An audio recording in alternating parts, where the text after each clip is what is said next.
Hello everyone.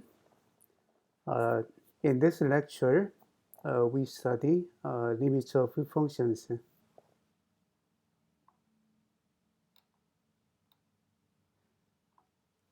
So what is a limit? I'm going to talk about what a limit of a function. Uh, without the formal definition. Uh, using a simple example. So the example I want to use is the simple one, uh, a simple one, f of x equals x squared minus 1 over x minus 1.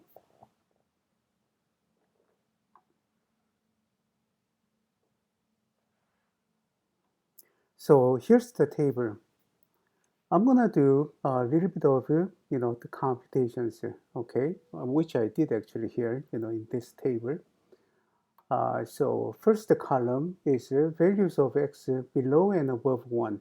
In other words, some numbers less than 1, and also some numbers, uh, greater than 1, right? But those are not just the random numbers, but like those sample numbers, sample points are the numbers like that are close to 1, okay? But some are like as you can see here, like 0.9, 0.99, 0.999. These are the numbers that are less than 1 but are close to. They are getting close to uh, the number 1, right? 0.9, 0.99, 0.999, 0.99999. So these are less than 1, yet they are getting close to 1. On the other hand, there are also four numbers you can see in this first column, right? Like 1.1, 1.01, 1.001, right? So what you see, the pattern here is that these are the numbers that are greater than 1, but are, right, getting close to 1. So what I want to do, what I want to actually show here is that, using these numbers, I'm going to calculate the value of you know, the values of f of x, right? So that's what goes into the second column, okay?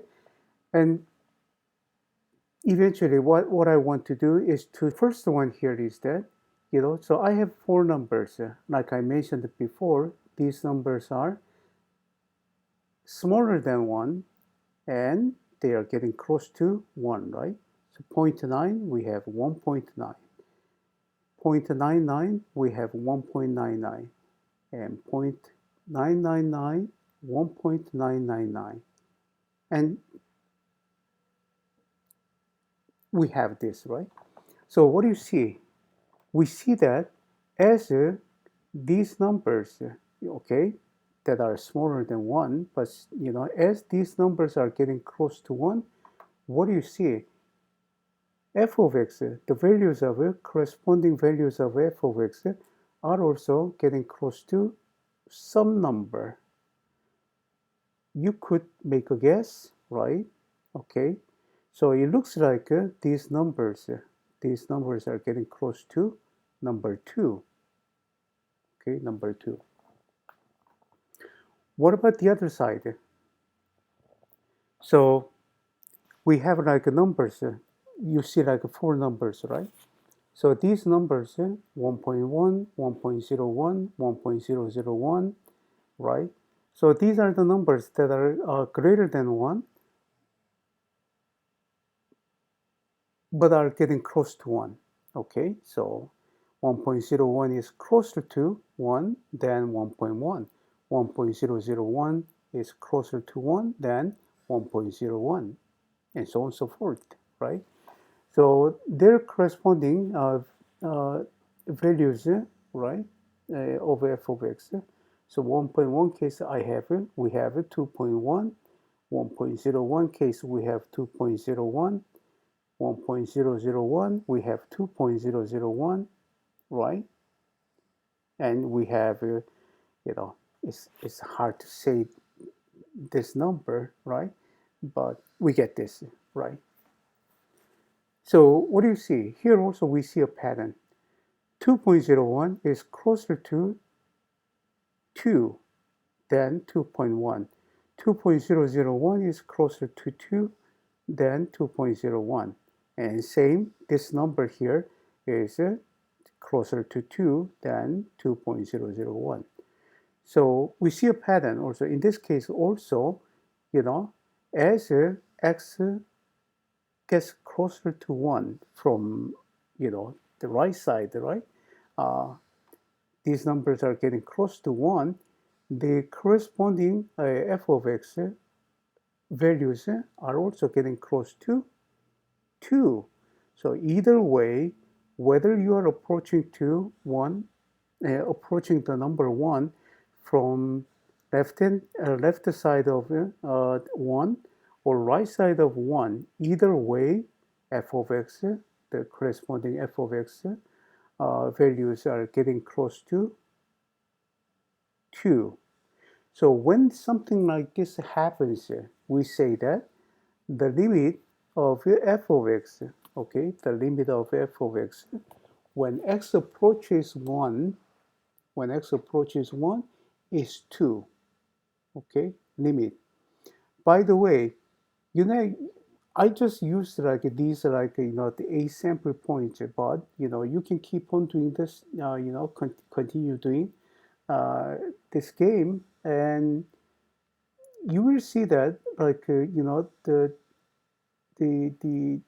when the getting close to 1 means that x will never become 1, so you got to be careful about that, right? So x never becomes 1, but x gets closer and closer to the number, but it never reaches 1, right? So at first that this kind of a thing is could be confusing, all right? But one analogy might be, if you can imagine, like, just imagine, the flying arrow, the flying toward a target. So it gets closer and closer to the target, but it never actually hit the target. Can you imagine something like that, right? So it's this kind of case, right? Which means that when, the f of x, right? So the limit is extremely close to the number 2, but it is never equal to 2. All right. So again, like I said, at first this kind of notion is confusing, like the limit. Okay, the notion of a limit is confusing, right? But once you get used to it, it'll become natural, right? So and also obviously, like x can never be equal to 1 because as you can see from this function here, if x equals 1, what happens? X equals 1, the denominator becomes 0, and you know that the any number divided by 0 is not defined because we don't know what it is, right? So it is not defined. So this function itself is not defined at x equals 1. So that's what I wanted to tell you, using this example, right? So here in this case, like I said before, if something like this happens, right, this is not a formal definition, but, that's good enough, okay, right? And so this is the limit of f of x, right, as x approaches 1. So that's what happens. Okay, right. So when you have a limit, so in this case, we just said, the limit of this function here when x approaches 1 equals 2. So, the symbolically in that case, I mean that's really like wordy, right? So in mathematics, like we like to make things like brief, like especially like using symbols and other like mathematical expressions, right? We don't want to write down like a lot of things, to make things pretty like wordy, you know. Right. So in that case, we write that as this symbol. So what this symbol means is that limit of this function here, x squared minus 1 over x minus 1, when x approaches 1 equals 2. So that's the notation. Okay? Right. No big deal. So here's the graph of f of x, equals x squared minus 1 over x minus 1, right? So this actual graph shows you, the confirms also, our what do you call it, like guess, right? Our guess, we from the table we made a guess that the limit is going to be 2, and as you see, right? So here's one. Of course, you see like a little dot here, like a little empty dot. What that means is, from from algebra, right? What that means is the function is not defined at x equals 1, right? So in that case, we put little like the empty circle there, right?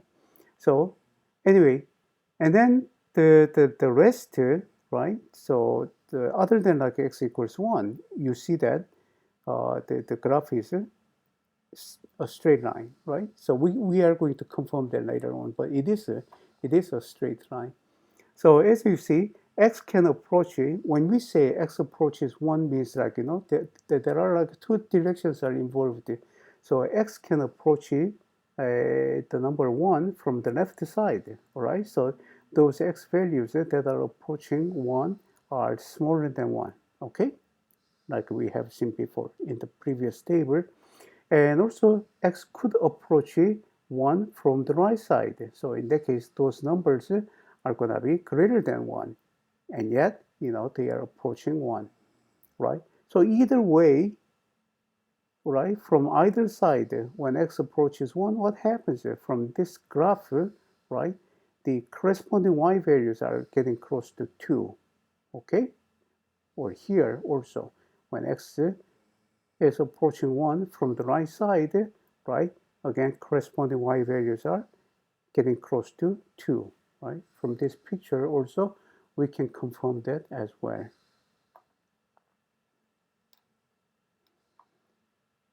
Okay, so, I just mentioned that, like, when we say x approaches 1, so two sides are involved, okay? X could approach 1 from left side, or x could approach 1 from the right side, right? So this actually gives us the notion of a one-sided limit, okay, one-sided limit. So particularly in our example, right, the when the x approaches 1 from the left side, so symbolically we use this notation. So we put minus there, not in front of 1, right? In that case, it would be negative 1, okay? So x approaches 1 and a negative sign, you see, this means that x is approaching 1 from the left side, okay? So x squared minus 1 over x minus 1. In our case, all right, that is 2. And when x approaches 1 from the right side, so in a symbol, we write the plus sign there, right? So which indicates that x is approaching 1 from the right side. Also, the limit is 2. So in our particular example, they happen to be the same, right? So either way, x approaches we end up getting the same number, okay? So you actually kind of guess at this moment that maybe read like, for a limit to exist, left-hand limit and right-hand limit, they both have to exist, and also they have to be the same, right? Is it not? If you made such a guess, you are absolutely correct, okay? So that is the case. which also can tell us that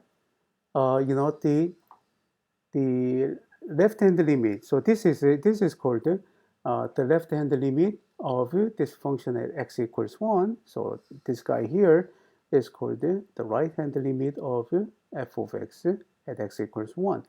They are not necessarily, in our example, they are the same, but in general, they are not necessarily the same.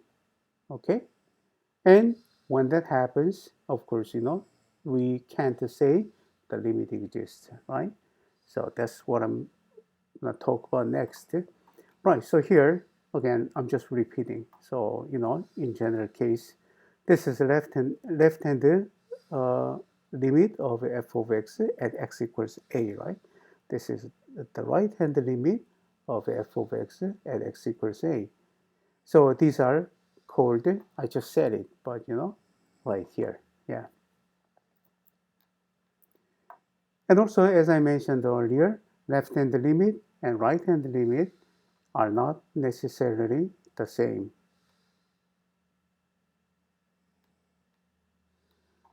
So here's the important right definition. We say that limit of f of x, the function f of x, when x approaches a exists if both the left-hand limit and the right-hand limit of the function at x equals a exist, and they are the same. Okay, we mentioned that. So that is the case. So in that case, the limit is defined to be the value of the left-hand limit or that of the right-hand limit. So because they are the same, so either one is fine. Okay, so now I would like to talk about actually I mean the earlier we used like sample points, right? So we made a guess.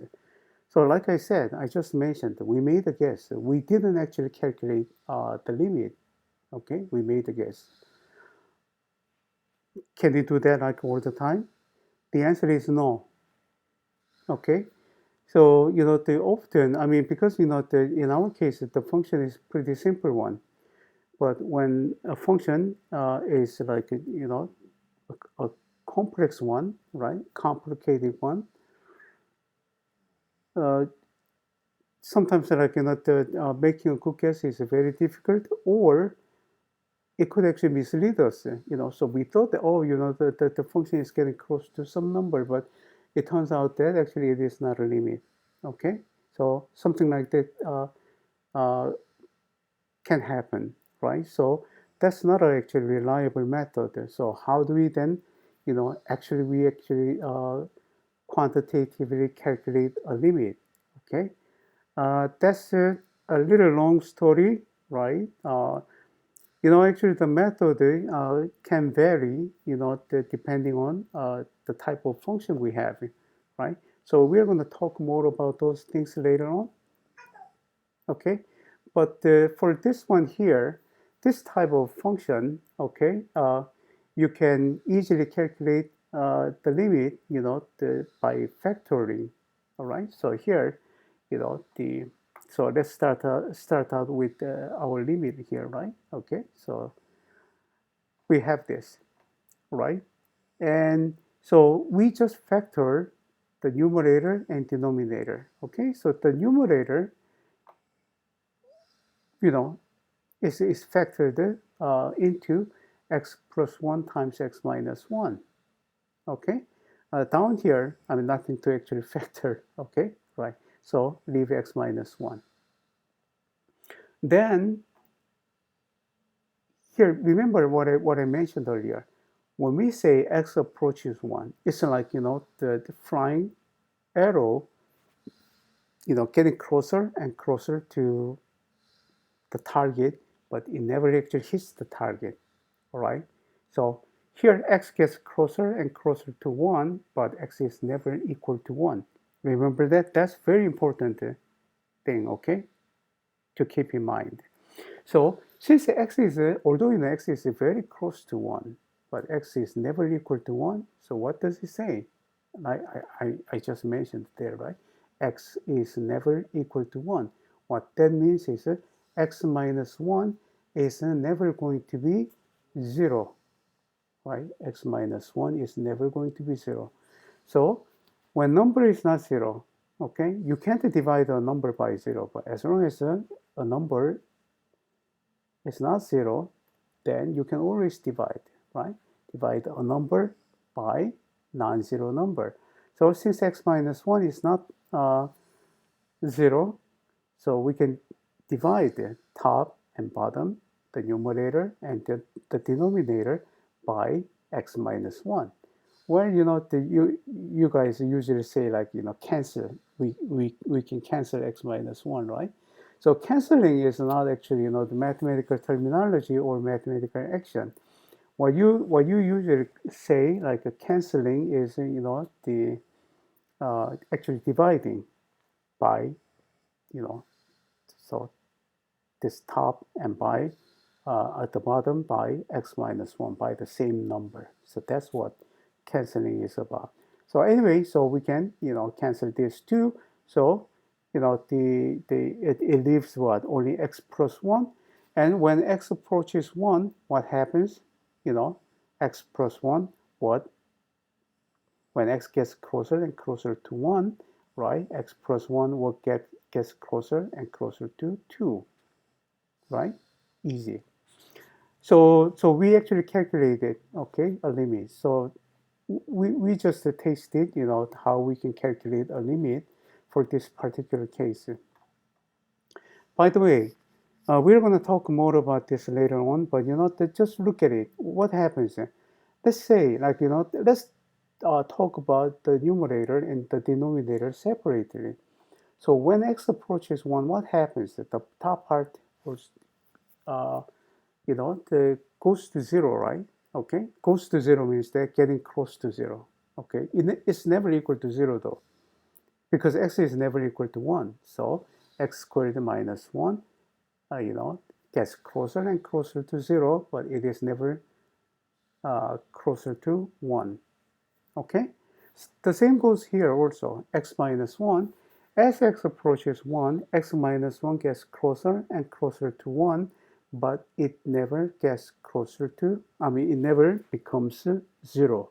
Okay, so now putting them together, when x approaches 1, this whole, the rational function, right, x squared minus 1 over x minus 1, would get close to what? 0 over 0. Okay, so really weird thing. Okay, so what is it? Students are often, like, misunderstood that, as undefined. Okay, but it is not really undefined. So let me change it to my notepad. So we have 0 over 0 here, right? Okay, 0 over 0. Although I'm actually calling it 0, but in our case, it is not 0. Okay, so this kind of quantity is undefined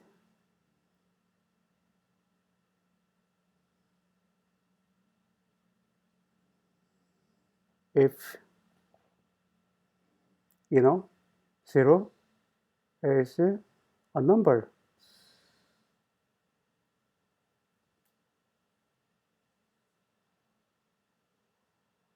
Okay, if 0 is a number.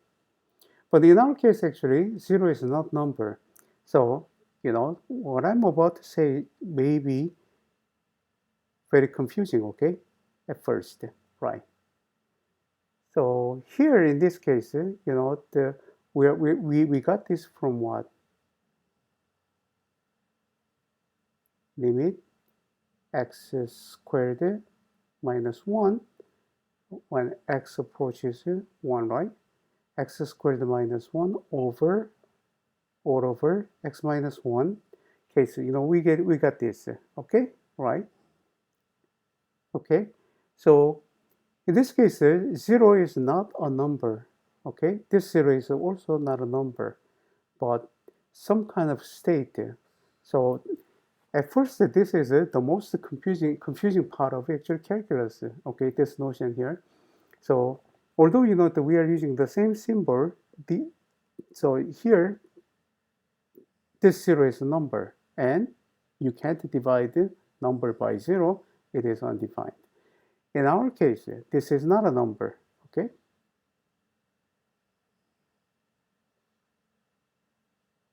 Not a number.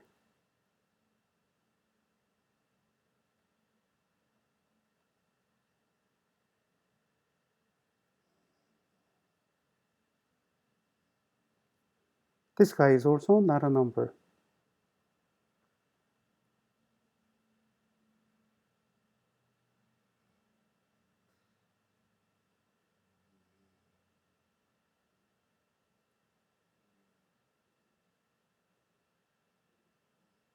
Okay, this guy is not a number either. It's some kind of state, okay?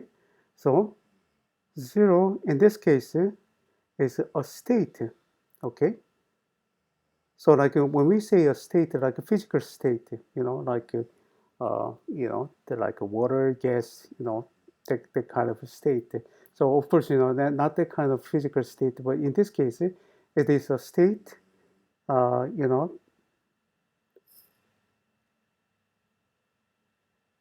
uh, it is a state which is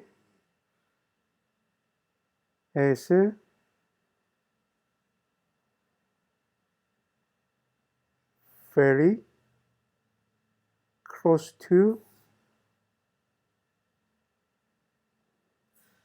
the number 0, okay? The number 0.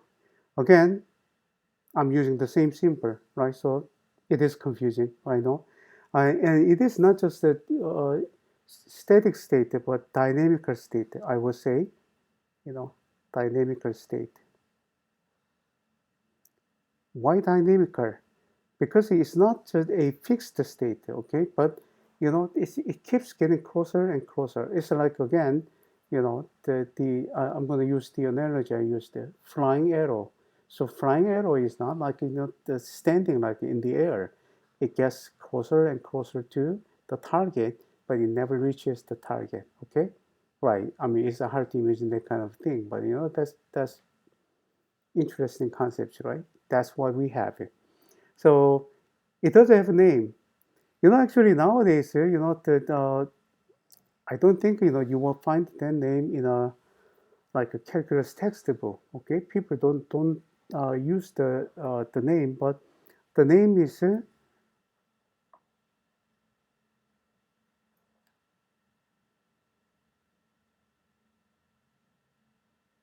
I want to use a different color. Oh, oh yeah. Okay, right here. Right. So this is called infinitesimal. It's called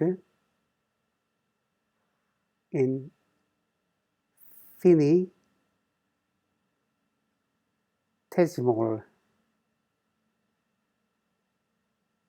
Interesting name, right? Infinitesimal. So infinitesimal, the notion of infinitesimal is like extremely, extremely small, small, extremely close to 0. Okay, so basically, I mean, it's the same meaning here, right? Okay, but the name is infinitesimal.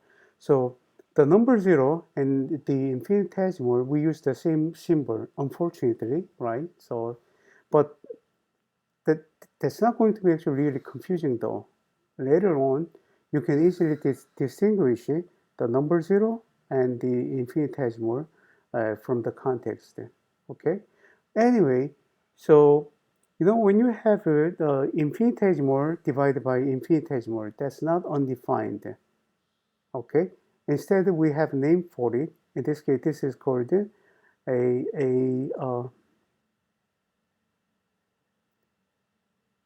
an indeterminate form.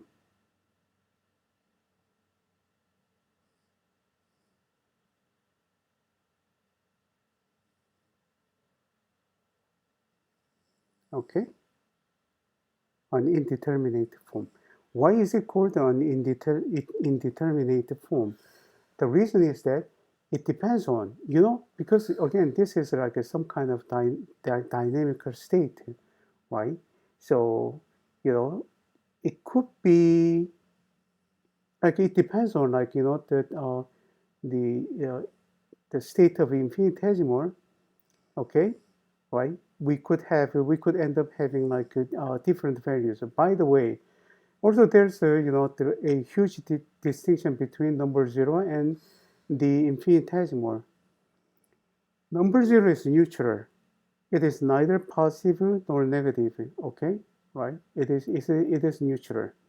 But infinitesimal can become positive or negative, right? It depends. Okay, so it does carry a sign.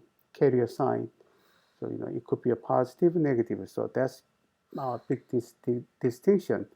And also, you know, it depends on the value of the zero over zero. When you look at this, we don't know what's going to happen. Okay, immediately, all right? That's why it is called the indeterminate form. But further analysis is required to determine what this, quantity is going to become eventually, right? So we already know this is going to be actually a definite number, right? In our case, that's going to be 2. So, it depends on, like I say,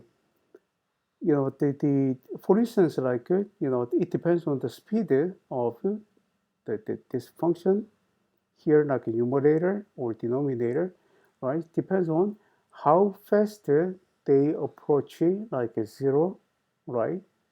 Okay. I mean, compared with like, the other guy, this value could be, you know, you could end up like getting infinity or negative infinity. It depends on also sign of, infinitesimal also. And then also you could end up getting 0, or you could have some, the non-zero value, right? So it all depends on the functions, right? In the numerator and the denominator, right? So again, like I said, when you have an indeterminate form, 0 over 0 type indeterminate form, a further analysis is required to finally determine the limit. Okay, so let's get back to our slide.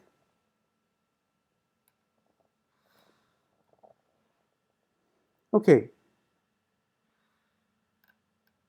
so this is it, what I wanted to tell you. Okay, and uh, more details about my discussion here in this lecture can be found in my lecture note, okay, at this address, right? So this is it, my blogger site, right? So if you want to actually visit, the main site of it, at blogger, uh, this guy here actually, there is a hyperlink, so you just need to click on it, all right? And also this address, so you don't have to, copy and paste, right? But this is actually hyperlinked, okay? So you just click on it and it'll take you there, all right? Okay, thank you and goodbye.